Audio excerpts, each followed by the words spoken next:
So in 2014, we as Ngāroto Kitahi were facing some real challenges and real problems.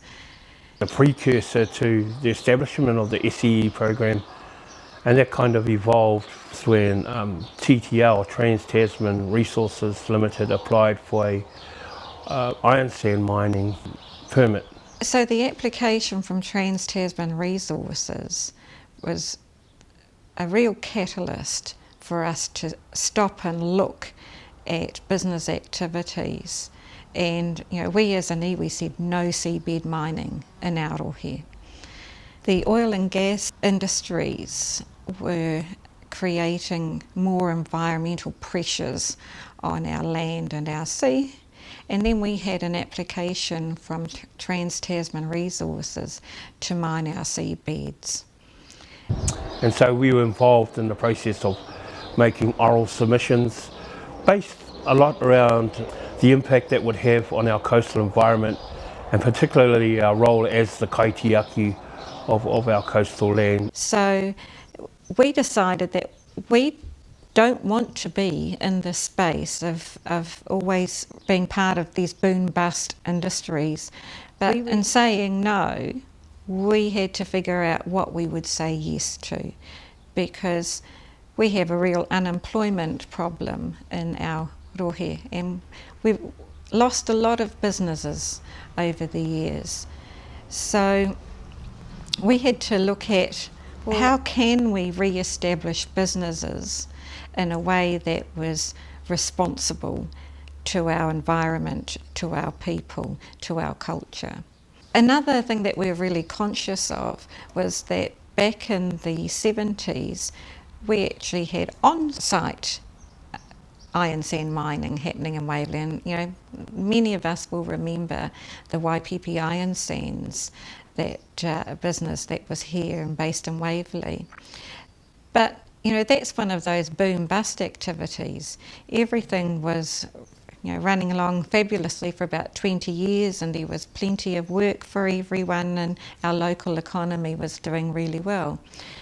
But then, things change, and the prices drop, and the resource runs out, and it closed down. If you look through business opportunities, you think about what are problems in breaches in the ecosystem that we currently see, that we could possibly create an organization around so that it helps people with employment, but also generates business activity profits on the other end.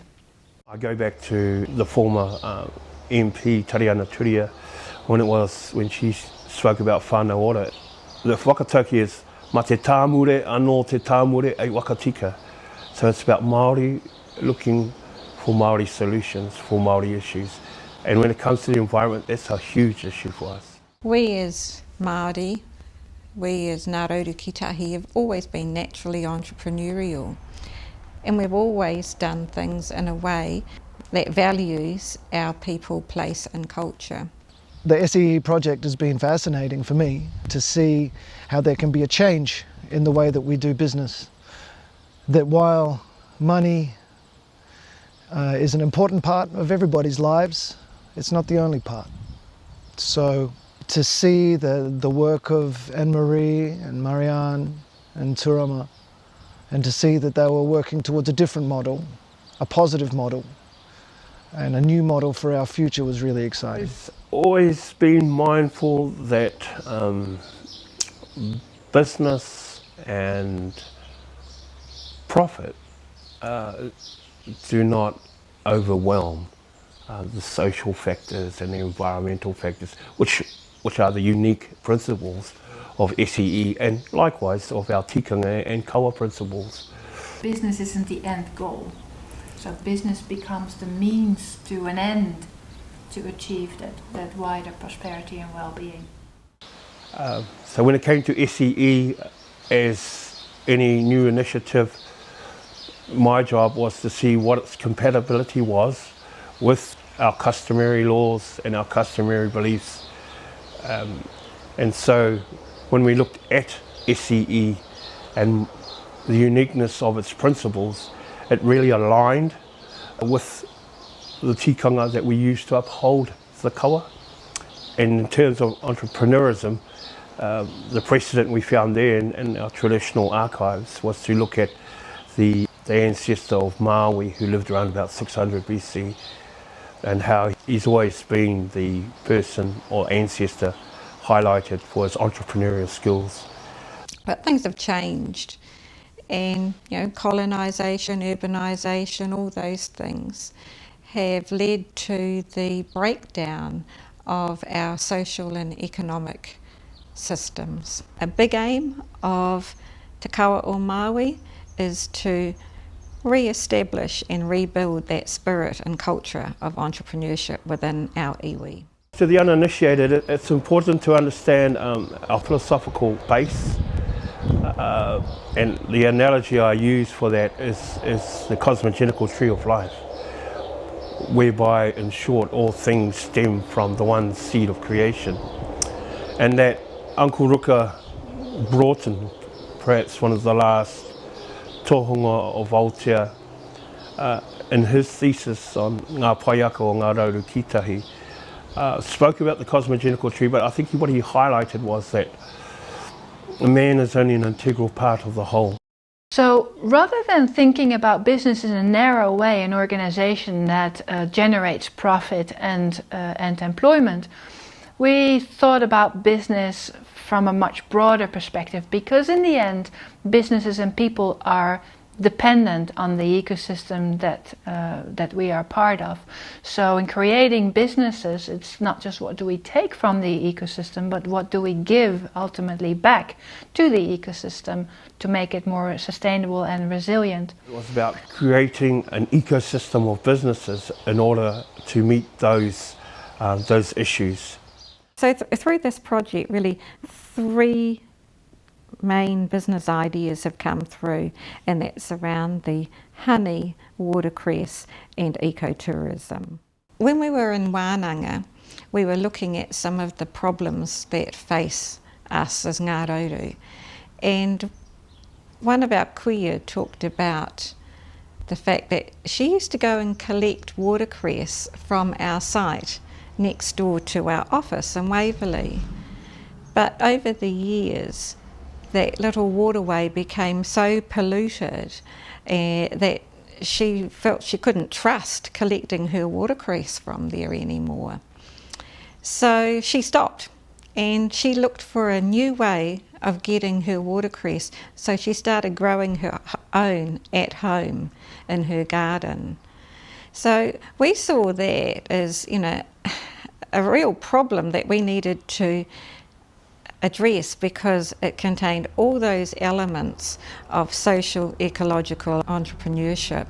Well, we needed to find an idea that we wanted to develop under this C model that we were developing for ourselves. So she offered the idea of growing watercress. And where the Ngā Rauru office is now, there's a drain going down along the side of the office there. Used to be heaps of watercress growing there. And so, now it's not there. And other places around in the farms where we used to go, no, not the same. Everything's been effluent going through. Farmers have, let out toxic stuff out from the sheds. And there are also factories, which have done the damage. And so we brainstormed how we might be able to create a business around watercress in a way that's going to help us as uri and to learn about watercress growing so that we can gather and grow for our own whānau. When I was growing up, we've got a big patch at my hometown back in where I come from, which is Te Kuiti or Parure. And at the time growing up, the big patch we had there, and we learned not to take too much from it. And then coming over here to Ngā Rauru, well, just as time went by and the years going back to probably now 30 years going back, or 40 even now, that things have changed with pollution and sprays and all this stuff, and the creeks have been spoiled with toxic effluent going through it. So we were asked to go away and come back with a product made of watercress, or that had watercress in it. So when I pretty much Googled watercress and it said it was just full of vitamin C. It was a bit like a superfood. So that led us to thinking about watercress. It's one of our traditional foods and a wild food. But then we started to think about, well, how could we maybe add value to watercress and create a business out of it as well?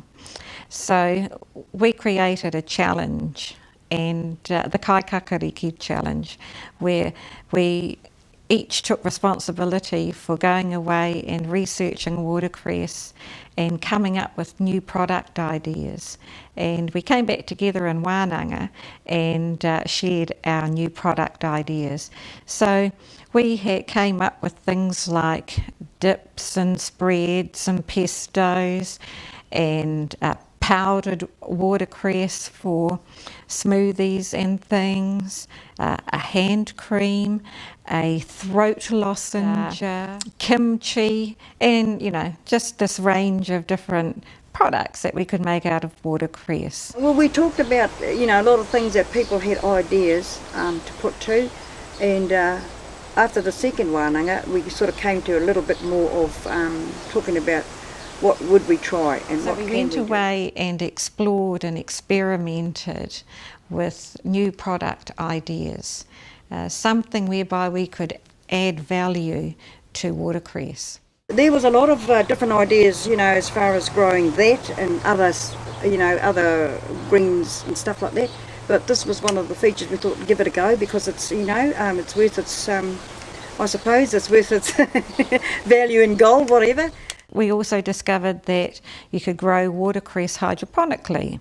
So we're taking a look at that. And as Kui Shorty showed us, you can grow it, in your garden as well. So, watercress is one of those ideas that's got multiple legs to it.